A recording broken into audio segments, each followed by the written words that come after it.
Violência estrutural. O que é violência estrutural? A violência estrutural e aí é por isso que é importante a gente saber a diferença do que é negligência do que é estrutura.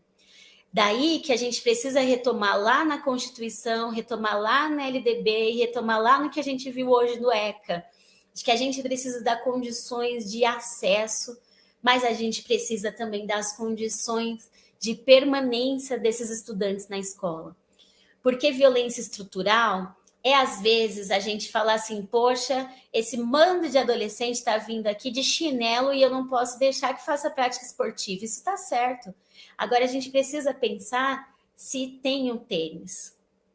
Se com essa mudança de que agora é por aplicativo e que várias famílias não conseguiram pegar, até porque não tem o aparelho, ou porque não tem internet, ou porque não tem a expertise de conseguir fazer compra aí pela internet, será que tem um tênis? Será que o pezinho não cresceu? Será que não está machucando? A gente não pode deixar de considerar as questões que são básicas, que são de nossa sobrevivência. Às vezes a criança só come na escola. E aí, como é difícil falar assim, poxa, tá de novo desmaiando. A violência estrutural, quando a gente percebe que as condições elas estão sendo pesadas e a gente precisa brigar que essa estrutura não pode acontecer dentro da escola, porque a violência estrutural ela tem que ser sanada com 6% do orçamento da cidade. Eu não sei se todo mundo sabe, mas 6% do orçamento são para material, uniforme, transporte, boa alimentação. Então, se a gente percebe que tem um direito sendo negado, não, aqui dentro não vai acontecer violência estrutural, porque ele tem direito e tem que ser garantido. Então, a violência estrutural, a gente não pode fazer com que o que sempre foi assim, o que historicamente foi assim, a escola do pobre é assim, é o que ele merece. Antigamente a gente ouvia muito isso, mas os meninos recebem o tênis, dão um nó no tênis da prefeitura e jogam lá no fio. É melhor que não tenha mesmo. Tem mãe que vende o leite, é melhor que corte mesmo. E a gente está trabalhando com direito. Direito não se perde. A gente não quer perder direito enquanto trabalhador. A gente não quer perder direito enquanto cidadão. E a gente não pode reproduzir discurso elitista de que o outro, que às vezes nem sabe como fazer e que às vezes é discriminado por usar aquele que tem o logo. Aquele logo é o logo dizendo assim, você é pobre, você não pode comprar o de R$ 1.000 e você está lidando com o adolescente. Às vezes o adolescente, pela vergonha, pela questão de trabalhar com o coletivo, mesmo que não tenha, não vai usar. Como na nossa época, vários de nós ficavam com fome, mas não ia para a fila da merenda para não receber o nome de merendeiro. Ou a gente já esqueceu disso? Então, quando a gente está na escola, a gente precisa trabalhar o quê? A questão da empatia. A gente precisa que, entre os estudantes, a gente tenha também essa questão da coletividade, que a gente saiba qual é o nosso lugar no mundo.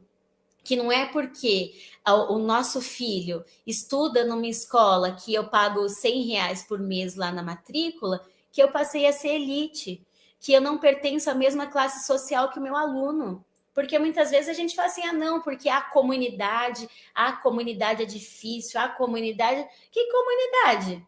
A gente não é da comunidade? Onde a gente mora? A nossa escola não é perto da nossa casa? Muitas vezes a gente não trabalha com vizinhos? Não é a mesma condição da nossa família? Por que é diferente? Às vezes, a violência estrutural está tão enraizada na gente que a gente acaba reproduzindo, né? Como se a gente estivesse aquela famosa expressão, né? Subiu no sulfite. Eu acho que eu sou melhor que o outro e reproduzo o do outro. E aí, de novo, eu não estou falando só de sala de aula, eu estou falando do espaço. Eu quero me fazer diferente, com quem eu quero parecer. Quando eu vou lá e penso, poxa, mas todo mundo, todas as crianças têm que se respeitar, têm que se amar, têm que... E a gente? Como é que a gente está lá? Como é que a gente se veste? É para diferenciar do outro? A gente precisa colocar uma roupa, um acessório, uma coisa que me faça diferente do outro? Eu preciso ter o cabelo sempre que seja da cor, da textura, do padrão lá fora que é de beleza? Eu consigo me desvencilhar disso? Porque se eu, enquanto adulto, educador, que sou espelho, tenho todas essas questões, até por ser um ser humano, tenho todas essas questões e não consigo lidar, como é que a criança lida com a violência estrutural? Por que, que ela tem que se contentar com o ruim? Por que, que é agora ela recebendo, para quem não sabe, a criança recebe um cartão para comprar o material. E aí ela pode ir em lojas grandes, né? Lojas grandes. Só que lá na loja grande, a criança tem a prateleira. O dinheiro da prefeitura, da criança, estudante da prefeitura, é diferente do outro dinheiro. E isso não poderia existir. Mas tem a prateleira. Você quer comprar uma mochila, mas você só pode comprar essa. Você quer comprar um lápis de cor? Você não vai comprar da marca que tem aquarela. Você vai comprar essa aqui que você põe no apontador e quebra o tempo inteiro.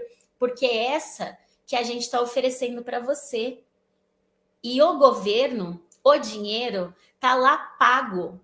E é pago a partir dos nossos impostos. E poderia minimamente se escolher a qualidade do material que você quer pegar. E não existe essa possibilidade. Você pode comprar lá. Só que você diz, poxa, a escola particular também tem uniforme. Tem, mas tem escolha. Tem lá, às vezes, um campeonato para escolher o logo. Às vezes escolhe cor. Os nossos meninos não têm isso. Então, muitas vezes, a gente reproduzir, mas poxa, ele não tem nada e não usa. Mas a gente está tratando, se a gente discute, semana passada, a questão do currículo para a infância. A mesma coisa, se a gente precisa discutir a adolescência, a gente não pode ignorar. Assim como a função social da criança já foi ser aquilo que é o bonitinho, que distrai o adulto, era a função social, para o adolescente espera passar. É a fase monstro, mas a gente precisa saber do quanto isso também traz violência estrutural. E aí, a última coisa desse ponto é de que não é porque meu aluno é pobre, tenham isso claro, não é porque meu aluno é pobre que o meu aluno não aprende. Eu não posso ter esse discurso.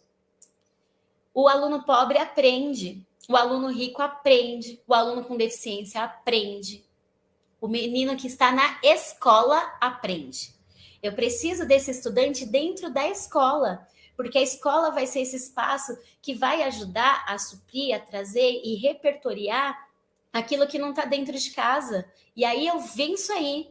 Eu vou na violência estrutural, porque aqui dentro ele é igual, aqui dentro ele tem a condição, ele tem o respeito e ele tem a empatia. Aí ele vai aprender. Se ele está associado com toda a base, ele está comendo, ele está ali, aí é meu papel. Agora eu tenho que arrepiar. Eu não vou dizer que ele não aprende. Eu não vou dizer porque ele é pobre, ele não aprende. Ele aprende sim. Como eu aprendi sendo pobre, como você que é pobre aprendeu e que hoje está aí sendo professor e prestando o concurso da maior prefeitura do país.